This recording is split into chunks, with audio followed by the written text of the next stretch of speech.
স্বৈরশাসক হাসিনাকে উৎখাত করে দ্য ইকোনমিস্টের বর্ষসেরা বাংলাদেশ, আসাদকে ক্ষমতাচ্যুত করে রানার্স আপ সিরিয়া।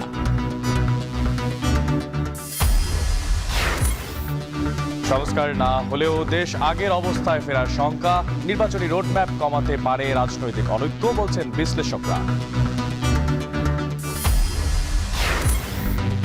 এবং 6 বছরেও পুরোপুরি কার্যকর হয়নি মোবাইল টাওয়ার ভাগাভাগির নীতি, বিটিআরসির শিথিলতার সুযোগ নিচ্ছে মুঠোফোন অপারেটররা।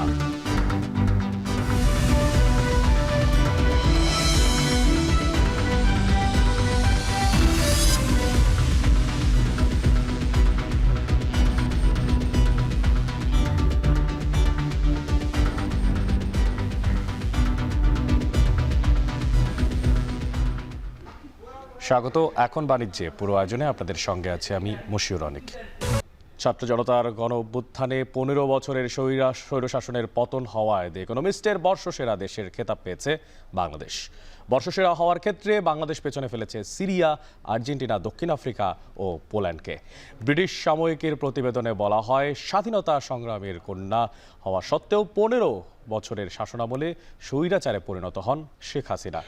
বিরোধীদের দমন পীড়নের পাশাপাশি নির্বাচনে কারচুপি করে ক্ষমতা আঁকড়ে ধরেছিলেন তিনি। তার নির্দেশনায় বিপুল অর্থ দেশ থেকে চুরি হয়। বর্তমান অন্তর্বর্তী সরকারের সামনে অসংখ্য চ্যালেঞ্জ রয়েছে, তবুও স্বৈরাচার পতনের মাধ্যমে গণতন্ত্রের দিকে অগ্রসর হওয়ায় বর্ষসেরা দেশ হিসেবে বাংলাদেশকে বেছে নিতে কার্পণ্য করেনি ইকোনমিস্টের সংবাদদাতারা।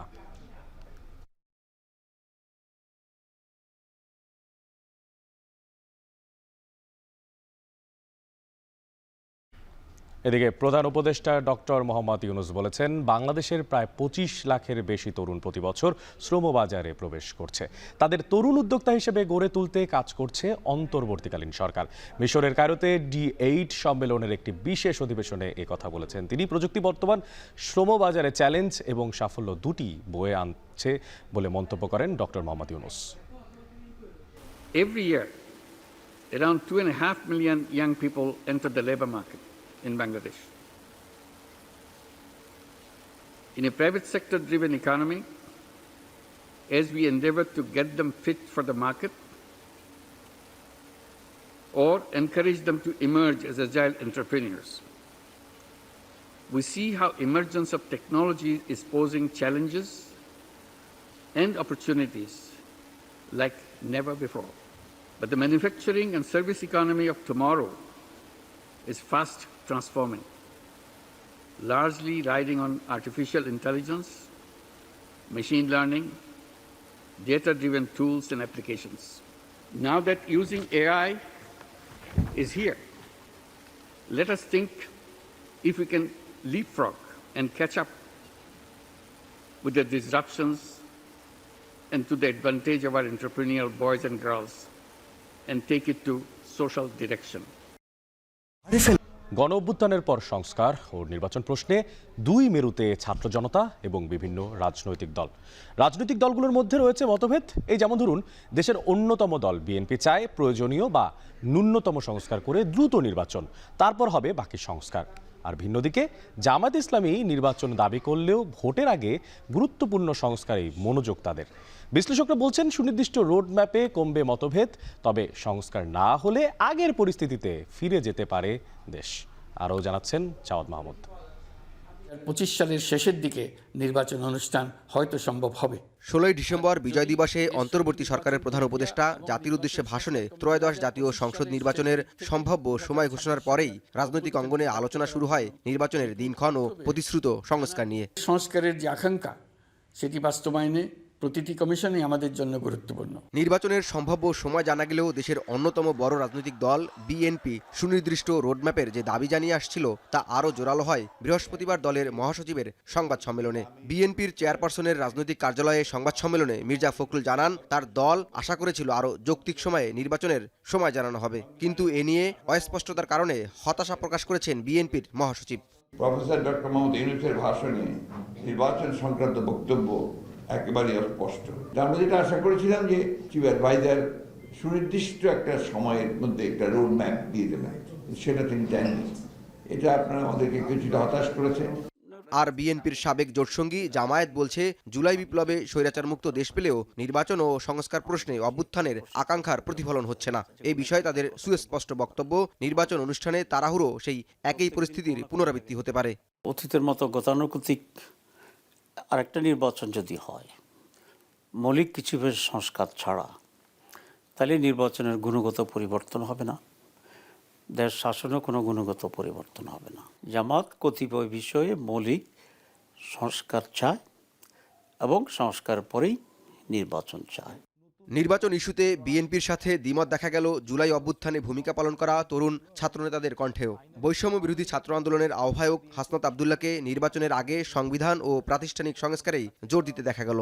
বিএনপি যেটি চাচ্ছে নির্বাচন পরবর্তী সময়ে যে সংস্কার একটি দীর্ঘমেয়াদী প্রক্রিয়া, নির্বাচন পরবর্তী সময়ে এই সংস্কার প্রক্রিয়াটিকে টেনে নিয়ে যেতে আমরা চাচ্ছি যে আগে সংস্কার হয়ে যাক, তারপর হচ্ছে নির্বাচনটি হোক। দীর্ঘদিন রাজপথে ফ্যাসিবাদ বিরোধী দলগুলোর একাধিক নেতার কণ্ঠেও শোনা গেল সুষ্ঠু নির্বাচনের জন্য নির্বাচন পূর্ব আমূল সংস্কারে জোর দিতে। নির্বাচনের জন্য একটা নির্বাচন কমিশন অলরেডি গঠিত হয়েছে, তার অনেক পাওয়ার আছে, ওইখানে আরও কী করা দরকার সেই কাজটা করতে হবে তাদের। আমাদের তো একটা পুলিশ বাহিনী লাগবে, সেটা একটা সংস্কার করা দরকার, কারণ ওইটা তো একটা খারাপ অবস্থার মধ্যে আমরা আছি, আমরা জানি। আমাদের জনপ্রশাসন, সেইটাও কতগুলো সংস্কারের কাজে লাগবে। তা প্রধানত এই কাজগুলো যদি করতে পারি, আর তোর একটা নির্দলীয় সরকার তো আছেই, সংস্কার করে নির্বাচন করলে জিনিসটা ভালো হবে। আর যদি না হয় পূর্বের অবস্থা বাংলাদেশ ফিরে যেতে পারে। এই জন্য আমরা চাই প্রত্যেকটা সেক্টরে সংস্কার আগে। নির্বাচন ও সংস্কার নিয়ে রাজনৈতিক দলগুলোর যে মতভেদ, সেখানে দ্রুত সংস্কার শেষে সুনির্দিষ্ট রোডম্যাপ দিলে এর অবসান হবে বলে মত রাজনৈতিক বিশ্লেষকের। পাশাপাশি সংবিধান, পুলিশ, প্রশাসন, বিচার বিভাগ ও নির্বাচন ব্যবস্থা সংস্কার না করে নির্বাচন আয়োজন করলে দেশে আবারও ফ্যাসিবাদের পুনর্জন্ম হতে পারে। এখন হচ্ছে কি, যেহেতু রোডম্যাপ নাই, সেহেতু খুব অস্পষ্টতা দেখা দিয়েছে, আনসার্টেনিটি দেখা দিয়েছে, ওইটা দূর হবে। জনগণও কিন্তু আশঙ্কা করছে যে সংস্কার না করে যদি ইলেকশন হয় এবং সবাই মনে করি বিএনপি জিতবে, তখন আমরা আবার আগের ওই সেই দখল, হলের মধ্যে ছাত্র রাজনীতির নামে অনাচার, এগুলি তো আমরা কেউই চাই না। প্রত্যাশিত সংস্কার ও দ্রুত নির্বাচনের মাধ্যমেই দেশ গণতান্ত্রিক ধারায় ফিরে আসবে বলে মত রাজনীতিবিদদের। জুলাই গণ অভ্যুত্থানের পর এই সংসদ ভেঙে দিয়ে অন্তর্বর্তী সরকার গঠনের পর থেকেই রাজনীতির মাঠে প্রতিশ্রুত সংস্কার ও নির্বাচন নিয়ে যখন দলগুলোর মধ্যে পরস্পর বিরোধী অবস্থান স্পষ্ট হয়ে ওঠে, তখন রাজনৈতিক বিশ্লেষকদের মত, নির্বাচন কিংবা সংস্কারের ধীরগতি দেশে নতুন করে সংকট বয়ে আনবে। জাওয়াদ মাহমুদ, এখন, ঢাকা। মোবাইল টাওয়ারের শেয়ারিং নীতিমালা গত 6 বছরেও পুরোপুরি কার্যকর হয়নি।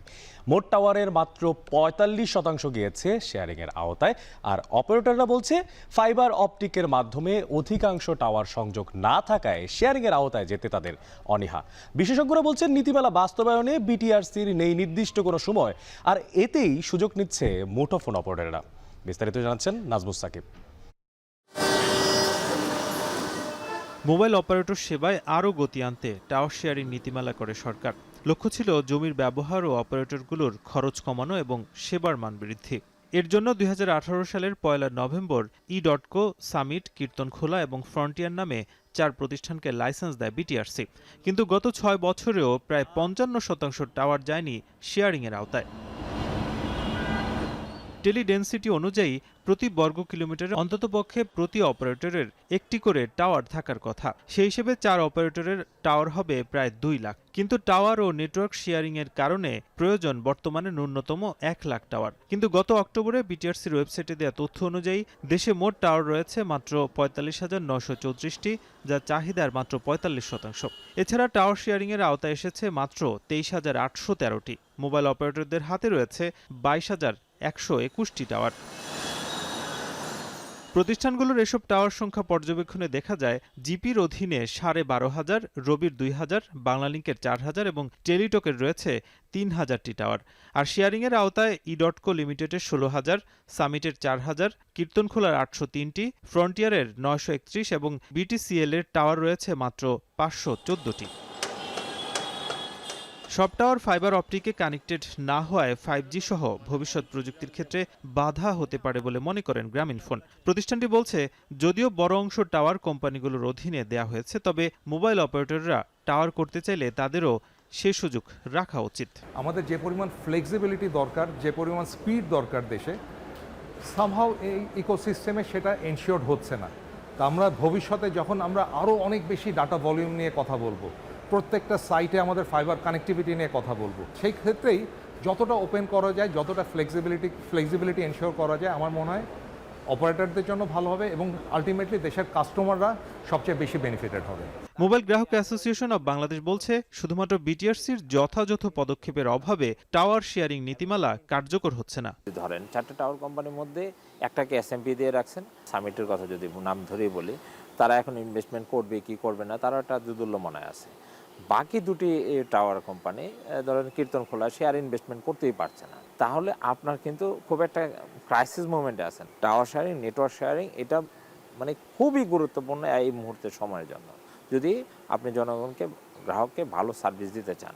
খাত বিশেষজ্ঞরা বলছেন, মোবাইল অপারেটর ও টাওয়ার কোম্পানিগুলোর সঙ্গে একটা নির্দিষ্ট টাইমলাইন বিটিআরসির তরফ থেকে না দেয়ায় টাওয়ার শেয়ারিং এর নীতিমালা বাস্তবায়ন হচ্ছে না। সময়ের মধ্যে বাস্তবায়ন না হলে প্রয়োজনে শাস্তিমূলক ব্যবস্থা নেওয়ার কথাও জানান তিনি। বাজার অর্থনীতিতে এখানে কাউকে আটকে রেখে বা কারো বিরুদ্ধে চাপ দিয়ে করানোর চাইতে এটাকে কম্পিটিশনের মধ্যে নিয়ে আসা উচিত। যেভাবে আন্ডারস্ট্যান্ডিংটা বা এগ্রিমেন্টটা হওয়া দরকার, সেটা পরিষ্কার না। পরিষ্কার না থাকার কারণে কেউ 30% ভাড়া চাচ্ছে, কেউ ইনভেস্টমেন্ট চাচ্ছে। এই যে বিষয়গুলো, এই বিষয়গুলো কি করছে, আসলে কনফ্লিক্ট তৈরি করছে। দেশের 4টি মোবাইল অপারেটরের গ্রাহক সংখ্যা প্রায় 19 কোটি। তবে অধিকাংশ গ্রাহকদেরই নানা ধরনের ভোগান্তি রয়েছে এবং অভিযোগ রয়েছে এই মোবাইল কোম্পানিগুলোর বিরুদ্ধে। এর বড় কারণ সংযোগ স্থাপন সহ নানা ধরনের জটিলতা। তবে বিটিআরসি থেকে যে নিয়ম করা হয়েছে 18 সালের পরে টাওয়ার শেয়ারিংয়ের আওতায় অধিকাংশ কোম্পানিগুলো এখনও না যাওয়ায় এতে ভোগান্তি আরও বাড়ছে। নাজমুস সাকিব, এখন, ঢাকা। সাপ্তাহিক ছুটির দিনে রাজধানীর কাঁচা বাজারে ভিড় করছেন ক্রেতারা। শীতের সবজির সরবরাহ বাড়ায়, দামও কমতির দিকে। বাজার পরিস্থিতি জানাতে কারণ বাজার থেকে যুক্ত হচ্ছেন সহকর্মী বাজিদ সাদ। সাদ, এখন তো পৌষের 6 তারিখ চলছে, তো জানাবেন এই যে শীতের আবহমান যে সময়টা, সেই সময় শীতকালীন শাকসবজির দাম কেমন দেখছেন? বিশেষ করে গাজর, টমেটো, এই সমস্ত দাম কেমন দেখছেন বাজারে?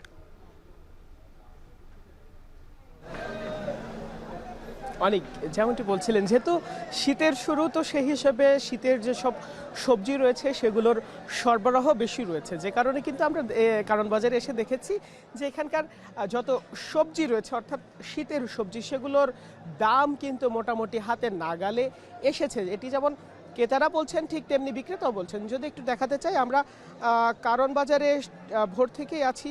এখানে যারা ক্রেতারা রয়েছেন তাদের সাথে মূলত আমরা শুরুর দিকে কথা বলা শুরু করি যে কাঁচা বাজারের বর্তমান পরিস্থিতি কি রয়েছে। তারা যেমনটি বলছেন যে পূর্বে যে দামটি ছিল তার থেকে সব সবজিতেই কিন্তু 30 থেকে 40 টাকা পর্যন্ত কমে গিয়েছে, যার ফলে কিন্তু সেটি তাদের হাতের নাগালের মধ্যে চলে এসেছে। বিক্রেতারাও ঠিক তেমনটি বলছেন যে সরবরাহ এই মুহূর্তে বেশি রয়েছে, যে কারণে কিন্তু শীতের যেসব সবজি সেগুলোর দাম কম। আমি যদি একটু জানাতে চাই যে সিম বিক্রি হচ্ছে 60 টাকা কেজি, বেগুন 50, করলা 80, টমেটো যেটি রয়েছে সেটি 100 টাকায় কিন্তু বিক্রি হচ্ছে, যেটি গত সপ্তাহে বিক্রি হয়েছে 120 টাকা পর্যন্ত। অন্যদিকে ফুলকপি, বাঁধাকপি যেগুলো, সেটি 30 এবং 50 টাকা দরে কিন্তু বিক্রি হচ্ছে পার পিস, যেটি কিছুটা বেশি বলে কিন্তু ক্রেতারা জানাচ্ছেন। তবে বিক্রেতারা বলছেন যে এটি বেশি নয়। অন্যদিকে যদি একটু মাছের খবর জানাতে চাই, মাছের দামও কিন্তু 20 থেকে 30 টাকা পর্যন্ত কমে গিয়েছে। তবে একটি সংখ্যা হচ্ছে যে মুরগির দাম যেটি কম ছিল, 170 থেকে 80 টাকা পর্যন্ত ছিল ব্রয়লার মুরগি, সেটি কিন্তু 220 টাকায় পৌঁছে গিয়েছে। অন্যদিকে সোনালী মুরগি 280 টাকায় বিক্রি হচ্ছিল, সেটি 320 টাকা পৌঁছে গেছে। অর্থাৎ মুরগির দামে কিন্তু মোটামুটি 30 থেকে 40 টাকা পর্যন্ত বৃদ্ধি পেয়েছে বলে বিক্রেতারা যেমনটি বলছেন, ক্রেতারাও ঠিক বলছেন যে এই দুই জায়গাতে কিন্তু দামের কিছুটা হেরফের রয়েছে। যেহেতু পাইকারিতে দাম বেড়েছে, সেক্ষেত্রে খুচরা পর্যায়ে দাম বাড়াটা স্বাভাবিক বলে মনে করছেন বিক্রেতারা যারা রয়েছেন তারা। গরু এবং খাসির খবরটি দিতে চাই। সেটা হচ্ছে 720 থেকে 750 টাকার মধ্যে কিন্তু গরু পাওয়া যাচ্ছে, অন্যদিকে খাসি 1150। এটির বাজারটি আসলে ঠিক বরাবরের মতোই যেমন থাকে ঠিক তেমনই রয়েছে বলে জানাচ্ছেন যারা বিক্রেতা রয়েছেন তারা। অন্যদিকে একটু মানে হতাশাজনক বিষয় হচ্ছে মিনিকেট চাল যেটি রয়েছে ক্রেতাদের কাছে হতাশা যে এটির দাম কিন্তু কেজিতে 5 থেকে 60 টাকা পর্যন্ত বেড়েছে বলে কিন্তু তারা জানিয়েছেন। তবে সবজির বাজারে স্বস্তি রয়েছে, অন্য চালের বাজারে কিছুটা অস্বস্তি থাকলেও সবজির বাজারে স্বস্তি রয়েছে বলে আমাদেরকে কিন্তু ক্রেতারা জানাচ্ছেন। এই ছিল কারওয়ান বাজার থেকে আমার কাছে সব শেষ। রাজধানীর কারওয়ান বাজার থেকে যুক্ত ছিলেন সহকর্মী বাজিদ সাদ। দর্শক, চট্টগ্রামের বাজারে সপ্তাহ ব্যবধানে পেঁয়াজ, আদা, রসুনের দাম কমেছে, তবে আমনের এই ভরা মৌসুমেও দফায় দফায় বাড়ছে চালের দাম। আর অন্যদিকে চাহিদার তুলনায় সরবরাহ কম থাকায় বরিশালের পাইকারি মাছ বাজারে বেড়েছে ইলিশের দাম।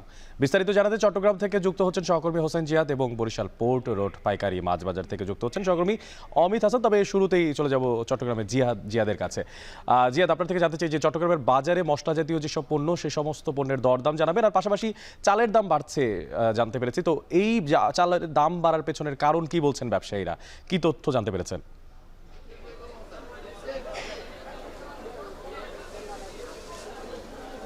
অনেক মূলত চালের দাম বাড়ার পেছনে এখানকার যে খুচরা কিংবা পাইকার বিক্রেতা তারা সুনির্দিষ্ট কোনো কারণ খুঁজে পাচ্ছে না। তার মূল কারণ হলো এখন আমনের ভরা মৌসুম এবং এই সময় আসলে চালের দাম কমার কথা ছিল বাজারে, অর্থাৎ তারা প্রতিবারে আশা করেন যে যখন আমনের ধান উঠবে বাজারে তখন দাম কিছুটা কমে আসবে, কিন্তু তার পরিবর্তে আসলে সিন্ডিকেটের কারসাজির কারণেই দাম বাড়ছে বলে এখানকার বিক্রেতারা মনে করেন। বিশেষ করে চট্টগ্রামে চালের চাহিদা কিন্তু পূরণ হয়, উত্তরবঙ্গ থেকে শুরু করে ব্রাহ্মণবাড়িয়া পর্যন্ত এই জায়গাগুলো থেকে চাল আসে।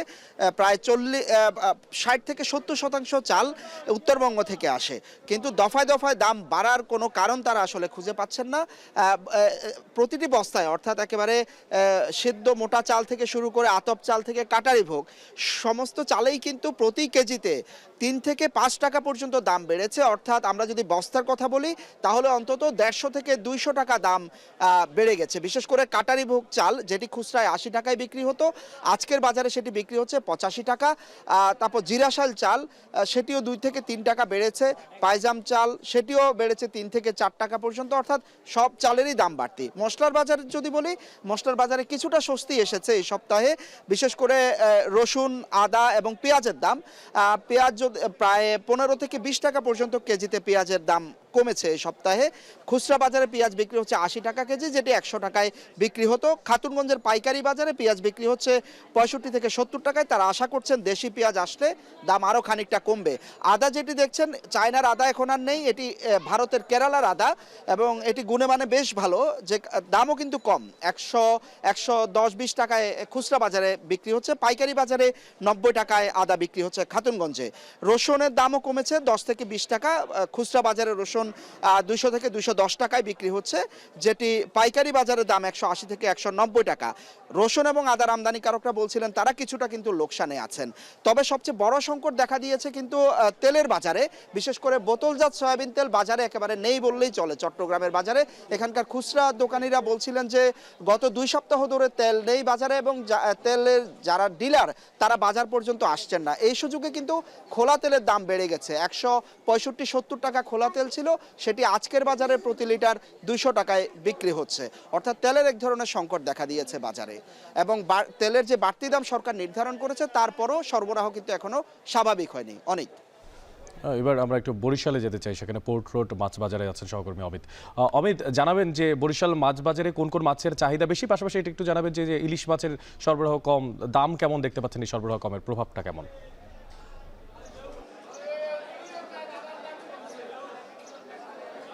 অনেক একটু জানিয়ে রাখি, বরিশালে 15 দিনের ব্যবধানে ইলিশের দাম বেশ বৃদ্ধি পেয়েছে। বিশেষ করে 500 গ্রাম থেকে শুরু করে 1.5 কেজি পর্যন্ত যে ইলিশ রয়েছে সেগুলোর দাম প্রায় খুচরা বাজারে 300 থেকে 1000 টাকা পর্যন্ত বেড়েছে 15 দিনের ব্যবধানে। এবং বরিশালের এই বাজারটিতে মূলত ইলিশ সহ নদীর যেসব মাছ রয়েছে সেগুলোর চাহিদা সবসময় বেশি, তবে সেই মাছগুলোর সরবরাহই এখন তুলনামূলকভাবে খুবই কম, যার কারণে ক্রেতারা এসে আসলে নদীর মাছ কিংবা ইলিশ মাছ কেনার সাহস করতে পারছেন না বলে আমাদেরকে জানিয়েছেন। বিশেষ করে যদি ইলিশ মাছের কথা বলি, 500 থেকে 600 গ্রাম ওজনের যে ইলিশ রয়েছে সেগুলো 15 দিন আগে 1400 টাকা বিক্রি হলেও আজকে কিন্তু 1700 থেকে 1750 টাকায় বিক্রি হচ্ছে। এছাড়া 700 থেকে 900, 2200 থেকে 2250, 1 কেজি 2700 থেকে 2800 এবং 1200 গ্রাম 3000, 1.5 কেজি 3500 টাকা পর্যন্ত বিক্রি হচ্ছে, যা ক্রেতারা বলছেন যে তাদের নাগালের বাইরে। কারণ ইলিশ মাছের দাম এত বেশি থাকলে আসলে তাদের কেনাকাটা করতে কিছুটা হিমশিম খেতে হচ্ছে। অন্যান্য যে মাছ রয়েছে, বিশেষ করে চাষের যে মাছগুলো রয়েছে সেগুলোর দামও কিন্তু গত সপ্তাহের তুলনায় 20 টাকা প্রতি কেজিতে বেড়েছে। রুই মাছ 360 থেকে 380, কাতল 300 থেকে 400, এছাড়া চিংড়ি মাছ ছোট আকারে যেটি রয়েছে 400 থেকে 450 এবং বড় আকার একটা 700 থেকে 750 টাকা বিক্রি হচ্ছে। পোয়া মাছ 250 থেকে 300 টাকা এবং নদী সমুদ্রের যেটি রয়েছে সেটা 350 টাকায় বিক্রি হচ্ছে। এবং আমরা আজকে দেখেছি যে সমুদ্রের যে মাছগুলো রয়েছে সেই মাছগুলোর কিছুটা সরবরাহ বেড়েছে। বিশেষ করে চান্দা 400 টাকা প্রতি কেজি বিক্রি হচ্ছে, সুরমা 200 টাকা, এছাড়া সরপুঁটি 200 টাকা প্রতি কেজি বিক্রি হচ্ছে। এবং নদীর যে মাছ সেটির সরবরাহ আসলে এই বাজারে বেশ কম, যার কারণে আসলে মাছের দামটাও কিছুটা বেশি বলছেন ব্যবসায়ীরা। তবে মাছের দাম স্বাভাবিক হলে এই দামটি আবার নিয়ন্ত্রণে আসবে বলে জানিয়েছেন ব্যবসায়ীরা। তবে আরেকটু জানিয়ে রাখি, এই বাজারটিতে আসলে ইলিশের জন্য একসময় বেশ পরিচিত ছিল এবং প্রচুর পরিমাণ ইলিশ কিন্তু এখানে সরবরাহ করা হতো। সেখানে কিন্তু এখন ইলিশ মাছ নেই বললেই চলে এবং মৌসুমেও চলতি বা বছরে আমরা দেখেছি যে ইলিশ মাছের সরবরাহ বেশ কম। এবং আরেকটু যদি জানিয়ে রাখি যে এই বাজারটিতে বরিশালের বিভিন্ন জায়গা থেকে কিন্তু পাইকাররা আসেন, ব্যবসায়ীরা আসেন এবং ক্রেতারাও বরিশালের এখান থেকেই কিন্তু বাজার করে নিয়ে যান। সেক্ষেত্রে এখানে দাম বাড়লে সেই ব্যাপারটা অন্যান্য যে খুচরা বাজার রয়েছে স্থানীয় পর্যায়ের সেগুলোতেও পড়ে। সুতরাং এই বাজারটি আসলে নিয়ন্ত্রণের দাবি জানিয়েছেন এবং সরকারের পক্ষ থেকেও বাজার তদারকির একটি কথা বলছেন যারা ক্রেতা রয়েছেন তারা। তো বরিশাল মাছ বাজার থেকে এই ছিল আমার কাছে সর্বশেষ। অনেক চট্টগ্রাম ও বরিশাল থেকে বাজার পরিস্থিতির খোঁজখবর রাখছিলেন সহকর্মীরা।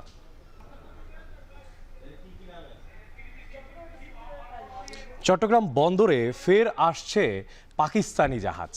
শুক্রবার বিকেলে এমভি ইউয়ান জিয়াংফা ঝাং জাহাজটি শেষবারের তুলনায় দ্বিগুণের বেশি দর্শক প্রায় 825টি কন্টেনার নিয়ে বন্দরের জেটিতে ভেড়ার কথা রয়েছে। মূলত পোশাক শিল্পের কাঁচামাল, ভোগ্যপণ্য, চুনাপাথর, রাসায়নিক ও খনিজ পদার্থ নিয়ে আসছে কন্টেনার জাহাজটি। পাকিস্তান থেকে সরাসরি এই জাহাজটি আসছে বাংলাদেশে, সে কারণে সাশ্রয় যেমন হচ্ছে সেক্ষেত্রে সুবিধা পাবে বাংলাদেশ। বিস্তারিত দেখবেন প্রতিবেদনে। নভেম্বরের দ্বিতীয় সপ্তাহে পাকিস্তানের করাচি বন্দরের সঙ্গে চট্টগ্রাম বন্দরের সরাসরি কন্টেনার জাহাজে পণ্য পরিবহনের সেবা চালু হয়। প্রথমবার 370 একক কন্টেনার আসে জাহাজটিতে। এর মধ্যে পাকিস্তান থেকে আনা হয় 297 একক কন্টেনার, বাকিগুলো আসে সংযুক্ত আরব আমিরাত থেকে। এবার আসছে দ্বিগুণেরও বেশি 825 একক কন্টেনার। এর মধ্যে পাকিস্তান থেকে আসছে 675 বক্স আর বাকিগুলো দুবাই থেকে। এসব পণ্যের মধ্যে রয়েছে সোডা অ্যাশ, চিনি, আলু, খেজুর, পোশাক শিল্পের কাঁচামাল, চুনাপাথর, লুব্রিকেন্ট সহ আরও অন্যান্য পণ্য। আগে তৃতীয় দেশের বন্দর ঘুরে আসায় পণ্য আনার সময় ও ব্যয় দুটোই বেশি হতো। এখন সরাসরি জাহাজে করাচি থেকে চট্টগ্রামে আসায় ব্যয় সাশ্রয় হবে, কমবে পণ্যের দামও। পণ্যের চাহিদা বাড়লে আগামীতে জাহাজের সংখ্যা বাড়বে বলে মনে করে বন্দর কর্তৃপক্ষ। সরাসরি আসার কারণে আমরা আমাদের আমদানিকারকরা খুবই দ্রুত তাদের পণ্য পাচ্ছে, জাহাজের ওয়েটিং টাইম কমে যাচ্ছে কিংবা জাহাজ ভাড়া কমে যাচ্ছে। সব মিলিয়ে এটা আলটিমেটলি এই সমস্ত পণ্যের দামের উপরে প্রভাব পড়বে। পণ্যের দাম কম মূল্যে গ্রাহকরা পণ্য পাবে। বাংলাদেশে আমদানিকারকরা যদি পাকিস্তান থেকে সরাসরি কার্গো আনতে চায় তাহলে ডিমান্ড অনুযায়ী জাহাজ প্লেস হবে। প্রথমবার পাকিস্তান থেকে চট্টগ্রাম বন্দরে সরাসরি জাহাজ আসার খবরে দেশজুড়ে আলোচনার সৃষ্টি হয়। সামাজিক যোগাযোগ মাধ্যম সহ আন্তর্জাতিক সংবাদ মাধ্যমেও বেশ ফলাও করে খবর প্রচার হয়। এমনকি পাকিস্তান থেকে জাহাজে অস্ত্র আনা হয়েছে বলেও গুজব ছড়ানো হয় সোশ্যাল মিডিয়ায়। যদিও কাস্টমস কর্তৃপক্ষ নিশ্চিত করে জানিয়েছে পণ্য স্ক্যানিং ও বিভিন্ন প্রক্রিয়া শেষেই তা খালাসের অনুমতি পায়। পাকিস্তান থেকে না, সকল জাহাজের ক্ষেত্রে পণ্য যখন আসে আইজিএম সাবমিট হয়, বিল অফ মেন্টেন্যান্স সাবমিট হয়, যেগুলি আমাদের সিলেকশনের মধ্যে থাকে সেগুলি আমরা এক্সামিন করি, তারপরে স্ক্যান হয়, নানান ধরনের মেজারমেন্ট আমাদের আছে, তারপরে পণ্যগুলি খালাস হয়। এবং গতবার যেটা এসেছিল তখন তো বন্দর মানে পোর্ট অথরিটি সহ আমাদের প্রতিনিধি সহ সেইটা ভিজিট করা হয়েছে, তারপরে পণ্যগুলি খালাস করা হয়েছে। কন্টেনার নামিয়ে ফিরতি পথে চট্টগ্রাম বন্দর থেকে 1200 একক কন্টেনার নিয়ে জাহাজটি ইন্দোনেশিয়ার বেলোয়ান, মালয়েশিয়ার পোর্ট কেলাং ও ভারতের মুদ্রা বন্দর হয়ে আমিরাতের জেবেল আলী বন্দরে পৌঁছাবে। জাহাজটি 38 থেকে 42 দিন পরে একবার আমিরাত থেকে করাচি হয়ে চট্টগ্রাম বন্দরে ভিড়ছে।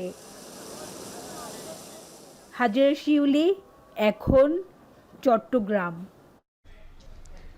ব্রাহ্মণবাড়িয়ায় পরিবেশ আইনকে বৃদ্ধাঙ্গুলি দেখিয়ে বছরের পর বছর চলছে বহু অবৈধ ইটভাটা।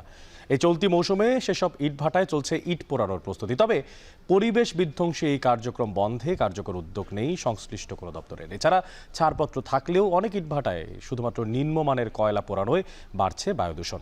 বিস্তারিত জানাচ্ছেন আজিজুল সঞ্চয়। কোনোটি বিদ্যালয়ের পাশে, আবার কোনোটি লোকালয়ে। আইনের এমন ব্যত্যয় ঘটিয়ে ব্রাহ্মণবাড়িয়ায় দীর্ঘ সময় ধরে ব্যবসা পরিচালনা করছে ইটভাটাগুলো। এছাড়া ইট তৈরির জন্য মাটি কাটা হচ্ছে ফসলি জমি থেকে, নষ্ট হচ্ছে জমির উর্বরতা। অধিকাংশ ইটভাটারই নেই পরিবেশ অধিদপ্তরের ছাড়পত্র। হাওর নদী দখলের পাশাপাশি জনবসতিপূর্ণ এলাকায় ইটভাটা গড়ে তোলার কারণে ঝুঁকির মুখে জনস্বাস্থ্য। লোকালয়, শিক্ষা প্রতিষ্ঠান ও কৃষিজমির পাশে গড়ে ওঠা ইটভাটার কালো ধোঁয়ায় বাড়ছে বায়ু দূষণ।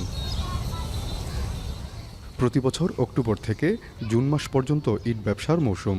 এই সময়ে বৈধ ভাটার পাশাপাশি অবৈধ ভাটাগুলোতেও চলছে ইট তৈরি ও পোড়ানোর প্রস্তুতি। এমন অবস্থায় পরিবেশ বিপর্যয় ঠেকাতে ব্লক ইটের ব্যবহার বাড়ানো এবং অবৈধ ভাটা বন্ধে প্রশাসনের কঠোর হওয়ার দাবি নদী ও প্রকৃতি সুরক্ষা সংগঠনের। যে পরিমাণ জরিমানা হচ্ছে, এই দিয়ে কিন্তু আমাদের পরিবেশের যে ক্ষতিটা হচ্ছে তা কিন্তু আমরা পুষিয়ে দিতে পারছি না। এবং আমাদের এখন সিদ্ধান্ত নিতে হবে যে এইভাবে রাজনৈতিক মহলের বা রাজনৈতিক প্রভাব খাটিয়ে যে ইটভাটাগুলো পরিচালিত হয়েছে অবৈধভাবে, সেগুলো যেন বন্ধ করে দেওয়া হয়। এদিকে অবৈধ ইটভাটা যেন আর চালু না হয় সে বিষয়ে ব্যবস্থা নেওয়ার আশ্বাস পরিবেশ অধিদপ্তর ও জেলা প্রশাসনের।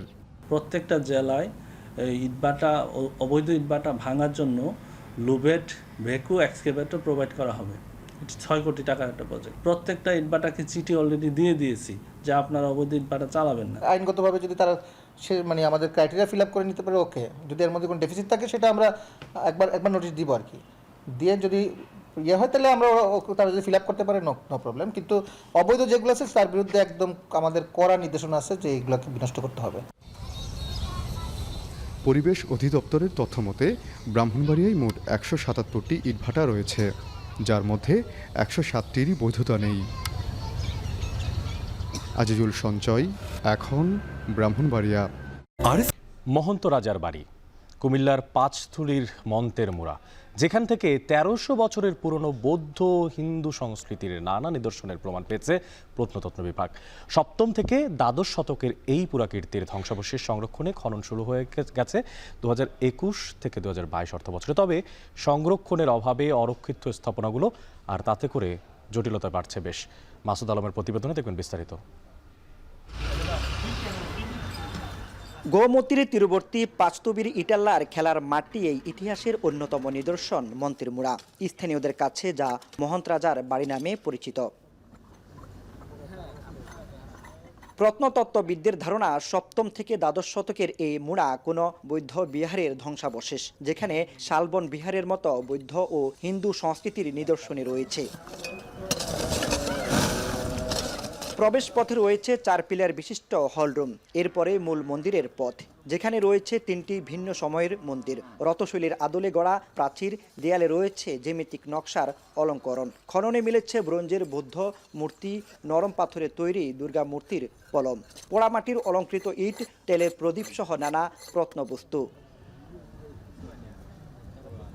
2021-22 অর্থ বছরে প্রায় 1300 বছরের পুরনো পুরাকীর্তি খনন ও সংরক্ষণের উদ্যোগ নেয় জেলা প্রত্নতত্ত্ব বিভাগ, যা শেষ না করেই ফেলে রাখা হয়েছে অরক্ষিত অবস্থায়।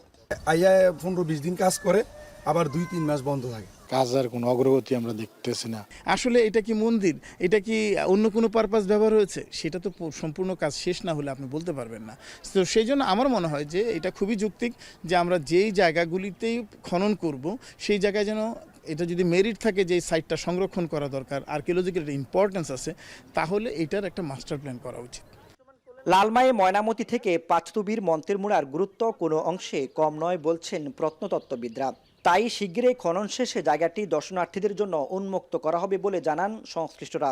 আমরা চেষ্টা করব যে এটাকে কাজগুলো সমাপ্ত করে এটাকে একটা যদি সীমানা প্রাচীরও দেওয়া যায় এবং আশপাশের লোকজন যেন ক্ষুদ্র অর্থনীতির সঙ্গে এটার সাথে সম্পৃক্ত হয়, যেন তাদের নিজেদের সম্পৃক্ততা থাকে।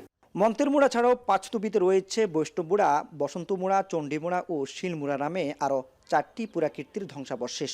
সেগুলো খনন ও সংরক্ষণে চলছে গবেষণা। মন্তেরমুড়ার এই পুরাকীর্তি প্রমাণ করে কেবল পাঁচতুবি নয়, কুমিল্লা ও চট্টগ্রামের সমতল ভূমি এবং পাহাড়ি এলাকায় ওই সময়ের অনেক প্রত্নস্থান টিকে থাকার সম্ভাবনা এখনও প্রবল। তাই এ ধরনের প্রত্নস্থান সন্ধানের জন্য যত তাড়াতাড়ি নিবিড় গবেষণা এবং সংরক্ষণের ব্যবস্থা করা যাবে, ততই এখনও টিকে থাকা আরও মানব বসতির চিহ্ন খুঁজে পাওয়া যাবে। মাসুদ আলম, এখন, কুমিল্লা। জামালপুরের ঐতিহ্যবাহী কাঁসা শিল্প এখন বিলুপ্তির পথে।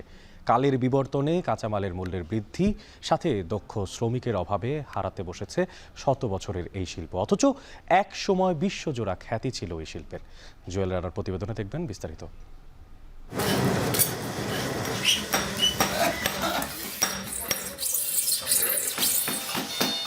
ইসলামপুর উপজেলার দরিয়াবাদ গ্রাম। এই গ্রামের কাঁসারি পাড়ায় এখনও টিকে আছে কাঁসা শিল্প। অনিল কর্মকারের বংশ পরম্পরার পেশা ছিল এই শিল্প। কারখানায় ভোরের রোদ ফোটার সাথে শুরু হয় শ্রমিকদের দিনভর পরিশ্রম। কাঁসার চাহিদা থাকলেও কাঁচামালের দাম বৃদ্ধি ও শ্রমিক সংকটে এই শিল্প এখন বিলুপ্তির পথে। সারা বাংলাদেশে আমরা এটা বিক্রি হতে আছে, চাহিদা খুব, কিন্তু আমরা তো দিতে পারতাছি না। পরিশ্রমের কাজ, আচ্ছা তারপরেও আপনার পোষাইতে আছেন, টিকে রাখা কঠিন হয়েছে। তো বেশি পুঁজি পাট্টা হইলে পরে তাহলে আমরা ওটা রাখতে পারি। দেশে সর্বপ্রথম ঢাকার ধামরাই থেকে এই শিল্প ছড়িয়ে পড়ে বিভিন্ন প্রান্তে। কাঁসা শিল্পীরা তাদের পেশাগত জীবন পারিবারিকভাবে গড়ে তোলায় একই পাড়া মহল্লায় বসবাস করতেন। তাই তাদের বসবাসকারী এলাকা কাঁসারি পাড়া নামে পরিচিতি লাভ করে। দরিয়াবাদ গ্রাম তারই এক নিদর্শন। দিন দিন লেবারের বিলুপ্তির জন্য, আর লেবারকে আমরা ভালো টাকায় দিই, তা আমাদের পোষায় না, কিন্তু আমাদেরও পোষায় না। সরকার যদি আমাদেরকে ঋণ দেয় সুদবিহীন, তাহলে সম্ভব। প্রথমে মাটির ফর্মা তৈরি করে গলিত কাঁসা ঢালাইয়ের কাজ করা হয়। এরপর হাতুড়ি দিয়ে পিটিয়ে তৈরি করা হয় কাঁসার থালা, বাটি, গ্লাস, জগ ও কলসি সহ অন্যান্য কারুকাজ। প্রতিটি থালা বাজারে বিক্রি হয় কেজি প্রতি ৩,০০০ থেকে ৩,৫০০ টাকায়। কঠোর পরিশ্রমের পরও সীমিত আয় হওয়ায় পেশা ছাড়ছেন অনেকেই। এই মজুরি দিয়ে আর এই বেতন দিয়ে আমাদের কিচ্ছু হয় না। পূর্বপুরুষ থেকে করে আসছে বিদায় এই বর্তমান প্রজন্মে আমি ধরে রাখছি, আমার পরে আর এই ব্যবসা আর কেউ ধরে রাখবে না। কারিগরের সমস্যা, পরিশ্রমের জন্য কারিগরে কাজ করতে চায় না। তবে এখনও বিয়ে বাড়ি ও সনাতনী ধর্মীয় উৎসবে কাঁসার জিনিসপত্রের চাহিদা রয়েছে। পর্যটকরাও এই পণ্য কিনে নিয়ে যাচ্ছেন স্মৃতি হিসেবে। যদিও দামটা একটু বেশি, তারপরও আমি চাচ্ছি যে আমার ঘরে এই ঐতিহ্যটা ধরে রাখার জন্য। বেশি হলেও বাজার তুলনায় কি করা যাবে, না লাগে এটা তো আর সবাই ব্যবহার করে না এবং সবাই বানায়ও না। কাঁসা শিল্পের ঐতিহ্য ফেরানোর পাশাপাশি এই শিল্পের সাথে জড়িত মালিক ও শ্রমিকদের আধুনিক প্রযুক্তির সাথে টিকে থাকতে কাজ করছে ইসলামপুর উপজেলা প্রশাসন। আদিকাল থেকে যারা এই ব্যবসার সাথে জড়িত, তারা মার্কেটিংটা ঠিক সেভাবে করে উঠতে পারছে না। উদ্যোক্তাদেরকে উদ্বুদ্ধ করছি যে আপনাদের যদি ঋণ সহায়তা লাগে, আর্থিক সহায়তা লাগে, তাহলে আমরা উপজেলা প্রশাসনের পক্ষ থেকে সবসময় আপনাদের পাশে থাকার চেষ্টা করব। যন্ত্রপাতি সহ কাঁচামাল আমদানির ব্যাপারে সরকার উদ্যোগ নিলে এই শিল্প বিলুপ্তি থেকে রক্ষা পাবে বলে মনে করেন কাঁসা শিল্পের সাথে জড়িতরা। এখন জামালপুর। জুলাই আগস্ট আন্দোলনে শহীদ পরিবারের সদস্যদের আর্থিক অনুদান অনুষ্ঠানে কথা বলছেন জুলাই শহীদ স্মৃতি ফাউন্ডেশনের সাধারণ সম্পাদক সাজিদ আলম। খুলনা জেলা শিল্পকলা একাডেমিতে চলছে অনুষ্ঠান, সরাসরি চলে যাচ্ছি সেখানে। থেকে পুরো বাংলাদেশে যারা এই সক্রিয় আন্দোলনে সক্রিয় ভূমিকা পালন করেছে, আমাদের শহীদ পরিবার, আহত যোদ্ধা, সকলের পক্ষ থেকে আপনাদের কাছে বিনীত অনুরোধ। আমরা আমাদের জায়গা থেকে অনেক কটু কথা বলতে পারি, অনেক কড়া ভাষায় বলতে পারি, গর্জন করে বলতে পারি, কিন্তু আমরা বিশ্বাস করি আমরা যাই করি না কেন, যতক্ষণ না আপনারা আপনাদের দায়িত্বটি উপলব্ধি না করবেন এবং সেটুকু পালন না করবেন, এটি আসলে সম্ভব নয়।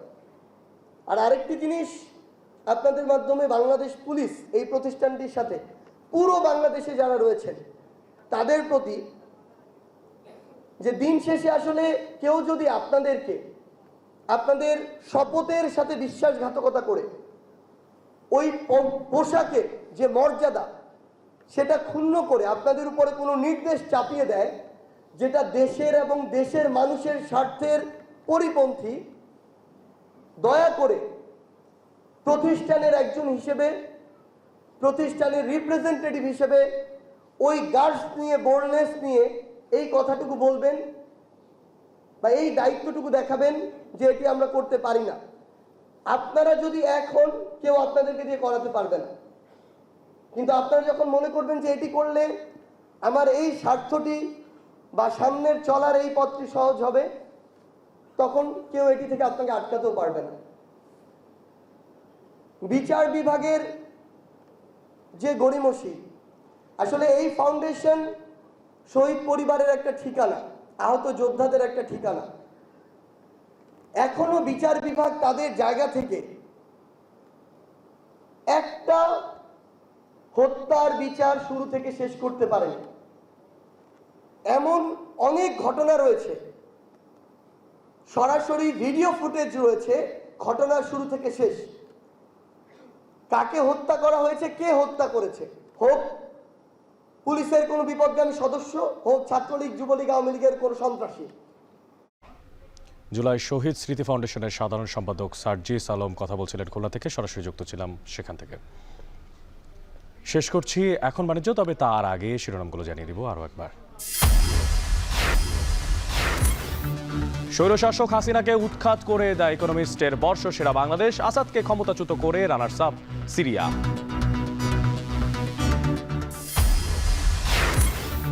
সংস্কার না হলেও দেশ আগের অবস্থায় ফেরার শঙ্কা, নির্বাচনী রোডম্যাপ কমাতে পারে রাজনৈতিক অনৈক্য, বলছেন বিশ্লেষকরা।